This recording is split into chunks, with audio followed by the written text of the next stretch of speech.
When you sew the hems, you are going to be changing your stitch number just like you did with the waistline casing. So from number 1, I'm going to push the plus so it goes to setting number 2. Okay. I'm also going to be taking off the side arm of the sewing machine so that I don't accidentally sew the legs together. Okay, so I'm going to slide this off. Okay. And then I'm going to slide the leg of the shorts underneath, so part of it is underneath the sewing machine. And then I'm going to be starting where the inside leg seam is. I'm going to start right here by putting the edge of my presser foot right down with the edge of the fabric at the bottom part of the fold. I want to sew down at the bottom to make sure that my 1/2 inch stays tucked under so I can't see the raw edge. If I was to sew along the top, the bottom would just come untucked. So I have to sew along the bottom edge here. Okay. Once I have my shorts in there, I'm going to be ready to sew. So I'm going to go forwards and back stitch. And then I'm going to make sure to take the pins out as I go.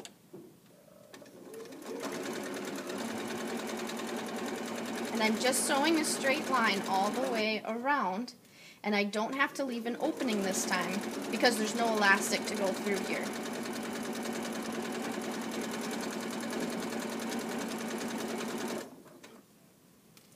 Okay, I can leave the needle down to make sure I don't lose my place, but I can move the fabric to make it so it's going to be easier for me to sew my straight line if I just kind of reposition it as I go.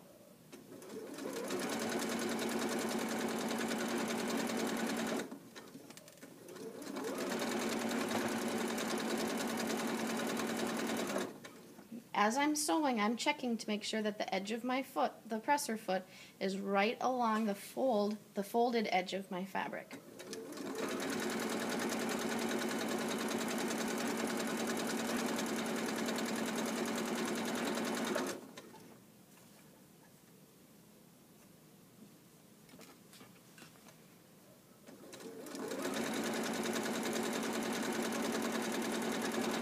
You sew all the way back to where you started, so I can see that I started right here.